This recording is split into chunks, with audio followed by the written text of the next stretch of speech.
UPPL आफादगिरि दुलाराय बर' फरायसा आफादनि आफादगिरि NDMP संबिजित ग्रुपनि नेहाथारि NDP प्रोग्रेसिवनि पाब्लिसिटी सेक्रेटारि आरो आं ज' लोगो जानानै गिबि मन्थ्रिखौ लोगो हमदोंमोन आसामनि गिबि मन्थ्रिखौ आरो बेयाव बिहेखे जों मोनथाम मोनब्रैसो इस्यु लानानै सावरायनाय जादोंमोन। बिनि गिबियानो जाबाय जे थांनाय 27 जानुवारि खालि NDP आबसु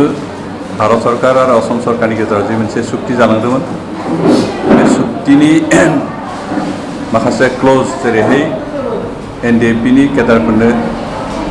रिहेबिलिटेसन होनायनि बाथ्रा बिथांमोननो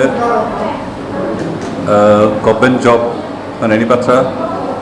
लोगोसे बिथांमोननि एगेन्स्टै जेफोर केस जाबसिनना होनाय जादों थांनाय 35 इयार्स स्ट्रागलनि समाव बेखौ उइथड्र खालामनाय बे गासै बाथ्राखौ लानानै जों सावरायदोंमोन आरो बेजों लोगोसे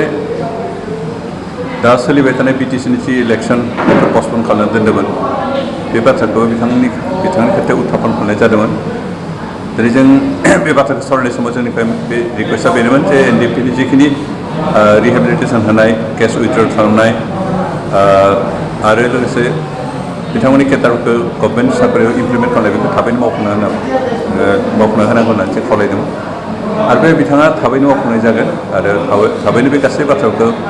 सावरायनो थाखाय कमिटि आरो कमिसन दानाय जागोन बेनिखायनो बेखौ बिथांमोना सिन्था खालामना होनना बिथाङा बुंदों। बेनिफ्राय इलेक्सन बेलायाव बिथाङा बेखौनो बुंदों जे इतिमध्य इलेक्सन अफिसारनो आसामनि चिफ इलेक्सन अफिसारनो इतिमध्य डिरेक्सन हरबाय जे इलेक्सनखौ थाब फाथिनांगौ बिदि होननानै आरो बिथाङाबो बेनि बादैबो बिथाङा बुंदों जे थाबैनो इलेक्सनखौ फाथिनांगौ मानोना इलेक्सना बेबायदि गोबाव जाबाय थायोबा मोनसे टेनसन जायो सरकारहाबो केन्डिडेटफ्राबो गोबां टेनसनाव थानो गोनां जायो बेनिखायनो थाबैनो फोजोबनानै BTCनि थाब सरकार दानांगौ जाहाथे डेभेलपमेन्टनि खामानि थाबैनो मावफुंनो हायो लोगोसे थांनाय 27 जानुवारि खालि जि सुक्ति बे सुक्तिनि गासै बाथ्राखौ जाहाथे रुपायन खालामजोबनो हायो इमप्लिमेन्ट खालामनो हायो बेनिखायनो थाबैनो इलेक्सन फाथिनानै थाबैनो BTCआव सरकार दानांगौ बे बाथ्राखौ बिथाङा बुंदों आरो बेनिखायनो जों आसा खालामदों जे बिथाङा बिथांनि खोथा मथे बे गासैबो खामानिफ्रा थाबैनो जाफुंगोन आरो बिथाङा बे जिखिनि एसुरेन्स जोंनो होदों बेखौ थाबैनो इमप्लिमेन्ट खालामगोन होननानै जों फोथायो बेनिखायनो मेयारनि जिखिनि गिबि मन्थ्रिखौ लोगो हमना सावरायनाय बेखिनि बाथ्राखौ लानानै जों सावरायनाय जादों।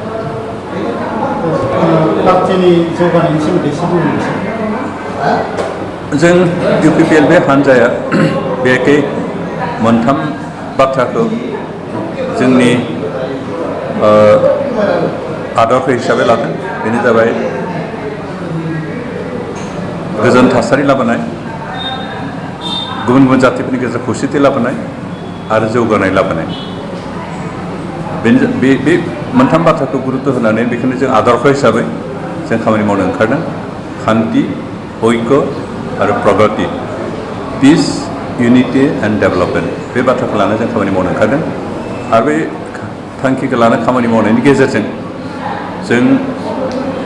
जोंनि बड'लेण्ड ओनसोलाव मोनसे परिबर्तन लाबोनो नागिरदों गुस्लायहोनाय बाथ्राखौ लाबोनो नागिरदों बेखौ थांनाय 17 इयार्स 17 बोसोर BPFआ सासन सालायनानै जोंनि बड'लेण्ड ओनसोलाव जे मोनसे नियम निति गैयै सरकार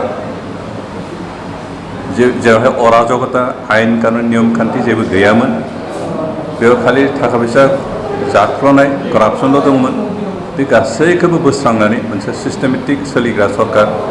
मोनसे नियम निति गोनां सरकार मोनसे सोद्रोम गोनां सरकार आरो करापसन गैयै मोनसे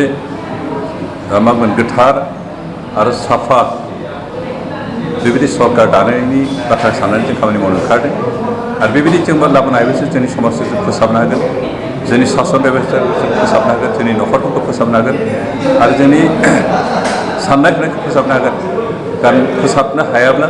परिबर्तन लाबोनो हायाबा जोंनि ओनसोला जोंनि समाजा मालाबाबो दावगानाय नङा जों दावगानाय लुगैयो आरो दावगानायखौ लाबोनो थाखायनो गुबुन गुबुन जाति जनगोष्ठीफोरखौ ज' लानानै गुबुन गुबुन जाति जनगोष्ठीफोरखौ खौसेथि लाबोनानै मोनसे गोजोन थासारि लाबोनानै बिनि गेजेरजों जों मोनसे परिबर्तित मोनसे सरकार दानो नागिरदों आरो बिनि थाखायनो जों दिनै गुबुन गुबुन जाति जनगोष्ठीफोरखौ जयैनो लाना खामानि मावनो ओंखारदों आरो दिनै जोंनि बे आदर्शखौ होनानै जोंनि जि गोजोन थासारि खौसेथि आरो जौगानाय बे थांखिखौ लानानै जि खामानि मावनो ओंखारदों बेखौ नुनानै दिनै गुबुन गुबुन जनगोष्ठीफोरनि सोद्रोमाफोर बेवहाय बाहागो लाफैदों जोंनि आफादनि UPPLनि सोद्रोमा जाफैदों आरो जों आसा खालामदों बे जों गासैबो जनगोष्ठीफोर ज' जानानै खामानि मावोबा जोंनि ओनसोलखौ जों जौगाहोनो हागोन दावगाहोनो हागोन मोनसे गोदान महर होनो हागोन आरो अब्लासो जों अन्तत आसामावल' नङा दुलाराय भारतआवनो मोनसे जौगासार ओनसोल हिसाबै गावखौनो दाखांनो हागोन आरो जों बेखौनो मावफुंनो थाखाय ओंखारबोदों